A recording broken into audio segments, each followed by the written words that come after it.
Hi అండి, good morning. నా పేరు డాక్టర్ నాగార్జున వల్ల ఇంటర్నేషనల్ కార్డియాలజిస్ట్ శివప్రసాద్ హృదయాలయ అండి. సో ఈ రోజు మనం ఒక టాపిక్ గురించి చర్చిద్దాము. ఆ టాపిక్ ఏంటంటే కరోనరీ యాంజియోగ్రామ్. అసలు ఈ కరోనరీ యాంజియోగ్రామ్ అనేది ఎలా చేస్తాము ఏంటి అనేది తెలుసుకుందాము, చూద్దాము. దీంట్లో ఏంటంటే ఫస్ట్ అసలు హార్ట్ అటాక్ అంటే ఏంటి అంటే గుండెకి సప్లై చేసే రక్తనాళాల్లో బ్లాక్స్ ఉండేదాన్నే మనం హార్ట్ అటాక్ అంటాం అన్నమాట.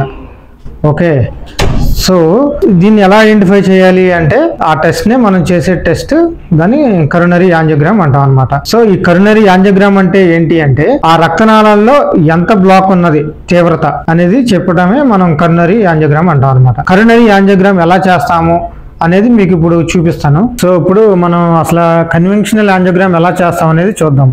సో దీంట్లో రెండు రకాలు ఉన్నాయండి. ఒకటి ఏంటంటే చేతి నుంచి చేయొచ్చు, రెండవది కాల్ నుంచి చేయొచ్చు అనమాట. సో చేతి నుంచి ఎప్పుడు చేస్తామంటే మోస్ట్ ఆఫ్ ద టైం 80% చేతి నుంచే చేస్తాము. అన్లెస్ చేతిలో ఏమన్నా సుడులు ఉంటే, లేకపోతే ఈ చేతి నుంచి రిపీటెడ్గా ప్రొసీజర్లు అయి ఉంటే, మనకి రేడియల్ పల్స్ తెలియకపోతే అప్పుడు మనం కాల్ నుంచి చేస్తాం అనమాట. సో రేడియల్ నుంచి చేసేది అంటే చేతి నుంచి చేసేది it's easy procedure, less complications ఉంటాయి అండ్ ఏంటంటే ఈజీగా ఆ రోజే డిశ్చార్జ్ అయిపోవచ్చు. అదే కాల్ నుంచి చేసామనుకోండి, ఫెమరల్ నుంచి ఒక 4-5 గంటలు ఈ కాలు కదపకోకుండా ఉండాలి, ఎందుకంటే హెమటోమాలు ఏమన్నా ఫామ్ అవ్వచ్చు అనమాట. అందువల్ల so most of the time 80% చేతి నుంచే చేస్తాము. అసలు ఈ యాంజియోగ్రామ్ అనేది ఎలా చేస్తాము?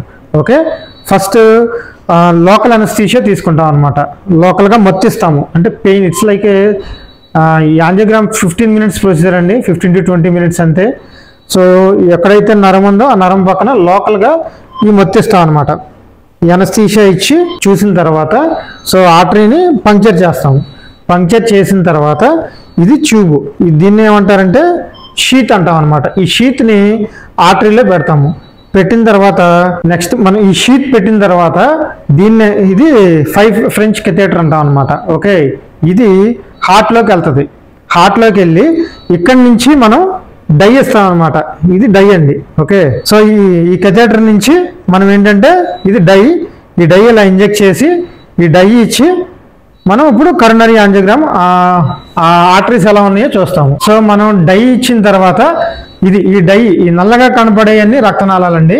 ఆ డై దీంట్లోకి రక్తనాళాల్లోకి వెళ్ళిన తర్వాత మనం ఇంజెక్ట్ చేస్తే ఇలా నీట్గా కనపడతాయి. చూడండి ఎలా ఉన్నాయి చక్కగా, ఎక్కడా కూడా బ్లాక్స్ అయితే ఏమి లేవు, అంత నార్మల్గా ఉన్నాయి అనమాట. ఈ నల్లగా కనపడేది నార్మల్, దీన్ని లెఫ్ట్ సిస్టమ్ అంటాం, ఇది లెఫ్ట్ మెయిన్ అంటాం. ఇది 2 కింద డివైడ్ అయ్యింది. ఈ 2 కూడా బాగున్నాయి. నెక్స్ట్ వ్యూ ఇలా చూస్తాం అనమాట. ఇలా చూసి ఎక్కడన్నా బ్లాక్స్ ఉన్నాయి ఏంటి అనేది చూస్తూ ఉంటాం.